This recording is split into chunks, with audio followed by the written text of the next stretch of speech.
if you can give an across-the-board recommendation of how much protein people should consume post-resistance training, let's just leave cardiovascular training separately for the moment. Post-resistance training, what would that number be? Would it be 20, 30, 50, or 100? Should it scale with body weight? And how long after training should one consume that protein if the goal is muscle protein synthesis? To maximize muscle protein synthesis, regardless of whether it's post-exercise, and MPS will be larger with the protein dosing post-exercise than at resting or fasting. To maximize MPS, we really haven't seen doses beyond 50-ish grams, 30 or so to 50. My colleague Brad Schoenfeld and I, we scoured the literature and we wrote this paper on what is the maximal anabolic dose of protein per meal for the goal of muscle building. And we boiled it down to somewhere between 0.4 to roughly 0.6 grams per kilogram of body weight. And so in freedom units, we're talking 0.2 to 0.25 grams per pound. And that is what appears to max out muscle protein synthesis. 0.2 to 0.5 grams per pound. 0.2 to 0.25. 0.25. Yes. Okay. Yeah, so like about a quarter of your body weight in pounds if you're looking at grams of protein to maximize Per muscle meal. protein. Yes, per meal. Okay, sorry, because I think many people, including myself, are going to say, okay, but this is only in the meal post-workout? I mean, I wake up in the morning and I try to work out before I eat because I like to do that. Sometimes I'll have a little bit of protein, but let's assume two conditions just for simplicity. Sure. Somebody did resistance training in the previous 2 hours, or and they're trying to evaluate how much protein to eat at that meal in order to maximize muscle protein synthesis, or they're eating a meal separate on a day they're not resistance training, right? So, and then as just kind of a generic example of a meal that doesn't follow resistance training in a window of 2 hours or so, how much protein should be consumed at these two different meals? The answer to that is so weird, Andrew, honestly. Really? Why does it have to be so weird? It's freaking weird and it's complicated. That's because, okay, so if we go all the way back to 2003, 2004, and then we walk forward 20 years. So John Ivey and Robert Portman put out this book called Nutrient Timing, and they focused on this narrow post-exercise window of opportunity, they called it. So the anabolic window. And the concept was you needed to consume protein and quickly digesting carbs. So fast digesting protein, lightning fast, highly glycemic, highly insulinemic carb source together within 30 to 60 minutes post-exercise in order to maximize the anabolic response, and maximize recovery, and then maximize your muscle gain. So that was their hypothesis. This was all based on subjects who were training after an overnight fast. And so what happens when you consume a meal pre-exercise, or at any point, let's say, a regular old mixed meal, medium size, the anabolic / anti-catabolic effect of that meal is going to last anywhere from 3 to 6 hours, depending on the size of the meal. So when you're somebody whose goal it is, above all the other goals, is to gain muscle at the quickest rate possible, you're almost never going to train fasted. You're going to have a pre-exercise meal at some point, at least a couple hours pre-exercise. And so when you're training, you actually still have these substrates in circulation through the exercise bout. And oftentimes, like if somebody has a meal like an hour pre-exercise, they're still absorbing that pre-exercise meal post-exercise.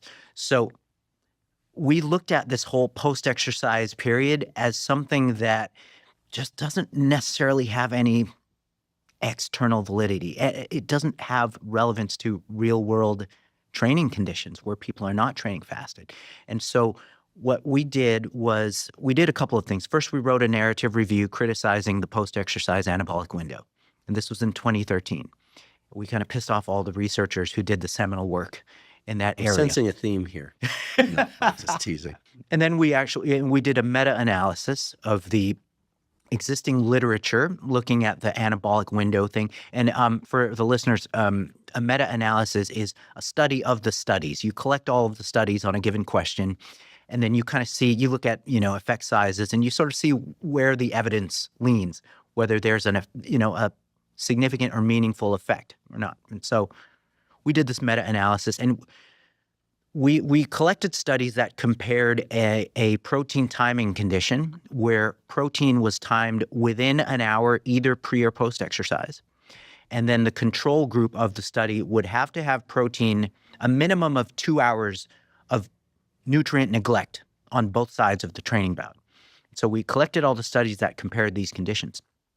And we had a brilliant stats guy, James Krieger. He ran the regression analysis. And essentially, we found that as long as total daily protein was about 1.66, 1.7 grams per kilogram of body weight, so about 0.7 grams per pound, as long as total daily protein was at that or more, then the timing relative to the training bout didn't make a difference. This is important for people to hear, because what this translates to in my ears is a very simple takeaway, which is that you don't need to obsess about the post-training anabolic window, especially if you're eating prior to training.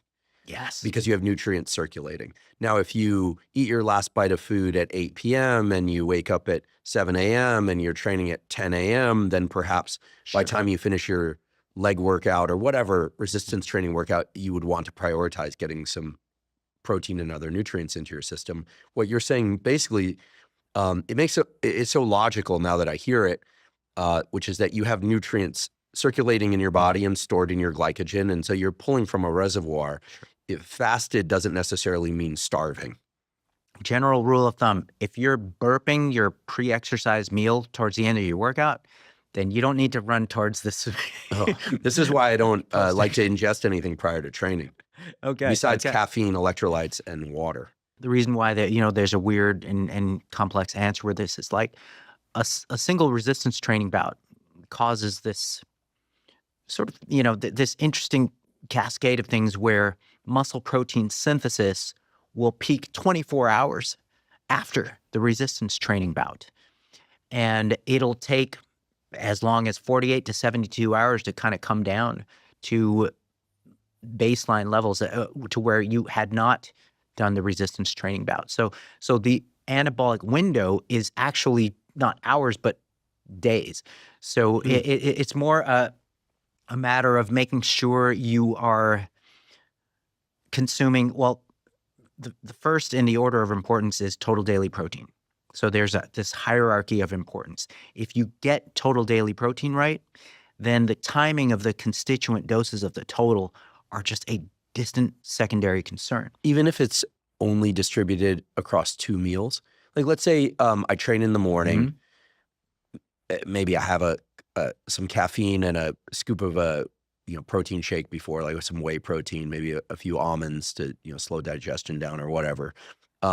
Train, and then I don't get to eat until 3 p.m. And I only train for an hour, let's say. And then at 3 p.m. I have a little bit of chicken breast and a salad, maybe a slice of bread because I'm on the fly. And then that night I get home and I'm hungry and I eat 2 ribeye steaks. I'm exaggerating here. I wouldn't do that. I'd like to, but I don't. Those 2 ribeye steaks probably give you 75 or even 100 grams of protein and a bunch of other things too. Can you use all of that for muscle protein synthesis? The short answer is yes. The nuanced answer is, let me tell you about a couple studies. Okay. Well, as you do that, but let me ask you a little differently. Not to shut down the emphasis on studies, because that's why you're here. But is there anything wrong with consuming a high or very high protein meal every once in a while, especially if you're not eating much or consuming much protein throughout the day? And the reason I ask this is for practical reasons. Many people find it difficult to distribute their protein evenly through the day. many people also find it difficult to get enough protein in the middle of the day meals or the morning meals. It can be done, and I know people will say, well, you have some eggs and some protein. There are ways to do it, sure. But at least in this country, most people tend to emphasize dinner as their largest meal, for better or worse. And you can usually order high quality, high protein foods in a restaurant, like a steak, chicken breast, fish, etc. So a lot of people stack their protein heavily towards the end of the day. Sure.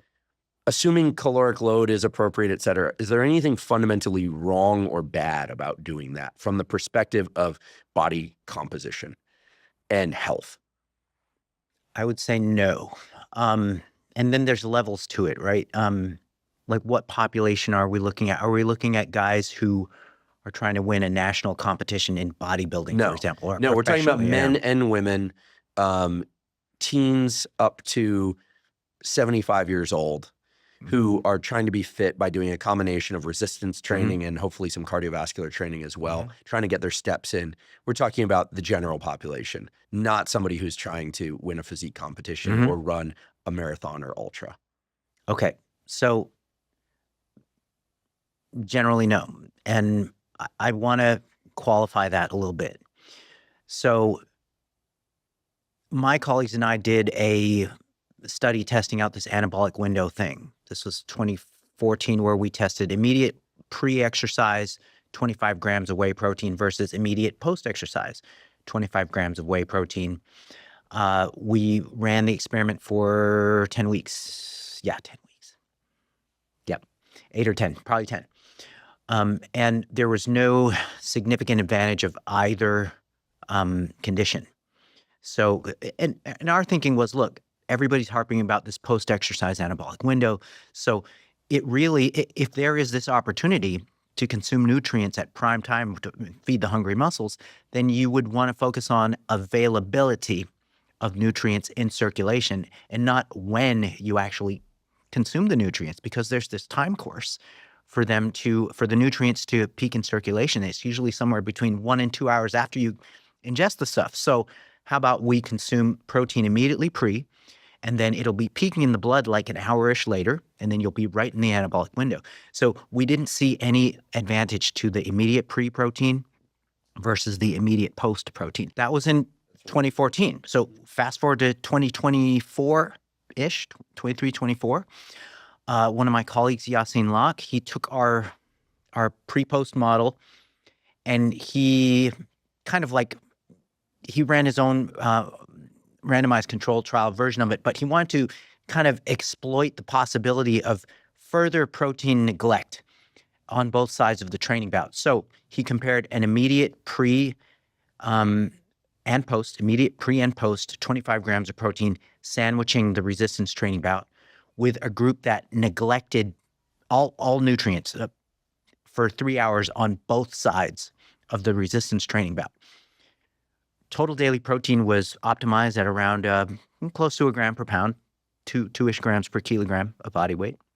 No significant difference, no meaningful difference in muscle size and strength gains at the end of the, I believe it was a 10 or 12-week study. That's very reassuring to me. I mean, because I have a busy schedule, as do many people, and sometimes I'm a little hungry before I train, and I'll want a scoop of protein powder, and I'll think, oh, is it better? We'll talk about whether or not it's better to train fasted for all sorts of reasons. Sometimes people don't like to train fasted. Sometimes people don't like to eat immediately after they train. Sometimes you have to shower up and head to dinner after you train, or shower up and head to a meeting, and you don't have the opportunity to ingest this in the quote unquote anabolic window. Yes. So what I'm hearing through all these answers, correct me if I'm wrong, is that there's tremendous flexibility as to when you consume the protein that we all need, but that the overall protein requirement seems to center somewhere around 0.7 to 1 gram per pound of body weight, somewhere in there total per day. If the amount in a given meal is a bit higher than 20 or 30 grams, you're fine. If it's a bit lower, you're probably fine.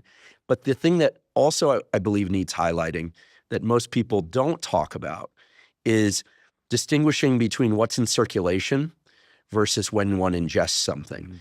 Like, we'd love to think that we drink 30 grams of protein or eat the chicken breast or the piece of steak or have the eggs, and suddenly those amino acids are It available. appears, right. And it makes so much more rational sense now that you describe it, that eating first makes those amino acids available for the muscles a couple hours later. Yeah. And we just don't learn about it that way. So I'm very grateful that you're bringing it up that way. I realize we could probably drill into protein requirements ad nauseum, but Think about it this way. The way I like to put it is total daily protein is the cake. The specific timing of protein relative to the training bout, that is the icing on the cake, and it's a very thin layer of icing on the cake.